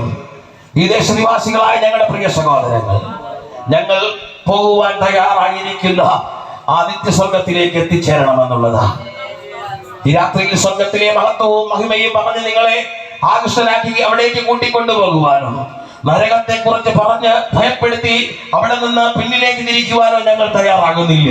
എന്നാൽ ഒരു അവസരം കൂടെ നിങ്ങളുടെ മുന്നിൽ വെച്ച് നീട്ടുന്നു, രക്ഷപ്പെടുവാൻ ഒരവസരം കൂടെ. ഈ രാത്രിയിൽ രക്ഷപ്പെടുവാൻ ചാവടി സഭയിലെ ദൈവമക്കൾ, ദൈവദാസന്മാർ വീണ്ടും നിങ്ങളോട് വളരെ ശബ്ദത്തിൽ സ്നേഹത്തിന്റെ ഭാഷയിൽ നിങ്ങളോട് പറയുകയാണ്, ഈ രാത്രിയിൽ നിങ്ങൾക്ക് രക്ഷപ്പെടുവാനുള്ള ഒരു അവസരമാണ്. ദേശനിവാസികളെ, സഹോദരങ്ങളെ, യേശുവിന് വേണ്ടി ഹൃദയം തുറന്നു കൊടുക്കുവാൻ നിങ്ങൾ തയ്യാറാണോ? ഈ രാത്രി നിങ്ങൾ നിങ്ങളെ സമർപ്പിക്കുന്നുണ്ടെങ്കിൽ യേശു കർത്താവ് നിങ്ങളുടെ ഹൃദയത്തിലേക്ക്, ജീവിതത്തിലേക്ക് കടന്നു വരുവാൻ ഇടയായിത്തീരും. 1-2 വാക്കുകൾ കൂടെ പറഞ്ഞ് ഞാൻ എന്റെ വാക്കിൽ അവസാനിപ്പിക്കാം. ചിലർക്കെങ്കിലും തോന്നും, നല്ലൊരു ചെറുപ്പക്കാരൻ, നല്ല ആരോഗ്യമുള്ളവൻ, നല്ല പണിക്കും പോയി ജീവിച്ചൂടെ, എന്തിനാ ഈ രാത്രിയിൽ ഇത്രയും ശബ്ദമെടുത്ത് ഇവിടെ കിടന്ന് ഇങ്ങനെ കാറിപ്പോകുന്നത്? ശരിയാ, പഠിക്കാൻ മോശക്കാരനായതുകൊണ്ടോ എവിടെയെങ്കിലും തോറ്റ് കറങ്ങി നടന്നിട്ടോ അല്ല ഈ പരിപാടിക്ക് വേണ്ടി ഇറങ്ങിയത്. മറ്റെല്ലാത്തെക്കാളും ദൈവസ്നേഹം മറ്റുള്ളവരോട് പങ്കുവെക്കുന്ന ഏറ്റവും ശ്രേഷ്ഠകരമായ കാര്യമെന്ന് ഞങ്ങളെ ബോധ്യപ്പെടുത്തിയത് കൊണ്ട് ഞങ്ങളൊക്കെ കർത്താവിന്റെ വേലയിൽ നിൽക്കുന്നത്. ഞങ്ങളുടെ ജീവിതത്തിലൊക്കെ പല ആവശ്യങ്ങളുണ്ട്. ഞങ്ങളുടെ കൂട്ടു സഹോദരന്മാർ പലരും ചിലപ്പോൾ വലിയ ഉന്നത നിലയിൽ ജീവിക്കുന്നവരുണ്ടാകാം. അതിനെക്കുറിച്ചൊന്നും ഞങ്ങൾക്ക് ഭാരമില്ല. പക്ഷെ ഞങ്ങൾക്കൊരു കാര്യം ഉറപ്പുണ്ട്, അവരൊക്കെ ചെയ്യുന്നതിനേക്കാൾ ശ്രേഷ്ഠകരമായ ഒരു ഉത്തരവാദിത്വം ഞങ്ങൾ ചെയ്തുകൊണ്ടിരിക്കുകയാണ്. പാപത്തെ വലിച്ചു കുടിച്ചുകൊണ്ടിരിക്കുന്ന, പാപത്തിൽ കിടക്കുന്ന ചിലരെ ദൈവത്തിന്റെ സ്നേഹത്തിലേക്ക് എത്തിക്കുവാൻ കഴിഞ്ഞാൽ ഞങ്ങൾ സന്തോഷവാന്മാരാണ്. ഈ രാത്രി അതുകൊണ്ടാ നിങ്ങളോട് ഈ സത്യസുവിശേഷം, സ്നേഹത്തിന്റെ സന്തോഷം നിങ്ങളെ അറിയിച്ചത്. ഇനി ഞാൻ കേട്ടില്ല എന്ന് പറയുവാൻ കഴിയത്തില്ല. എന്നാൽ രക്ഷപ്പെടുവാൻ ഒരു ദിവസം കൂടെ നൽകുകയാണ്. മറ്റൊരുത്തരും രക്ഷയില്ല.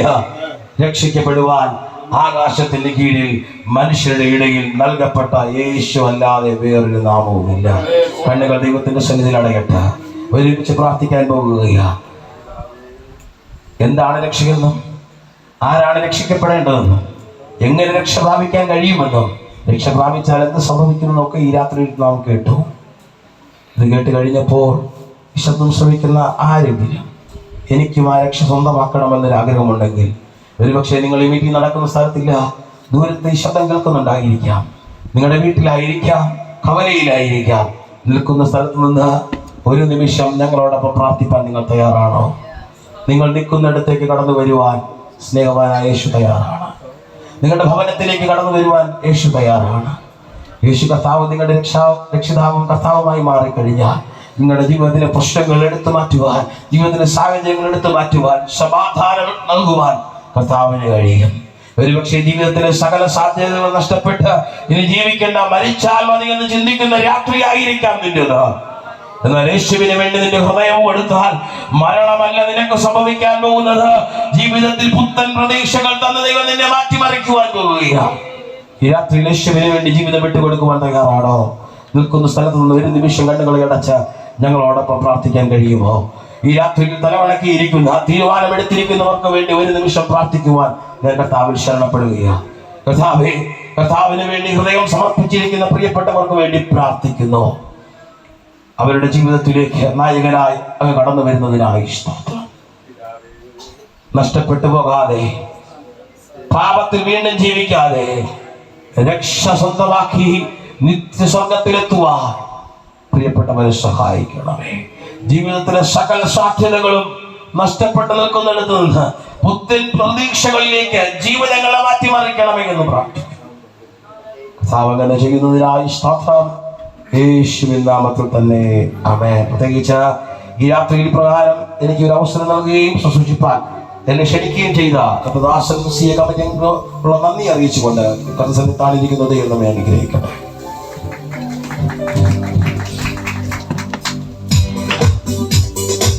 Hallelujah.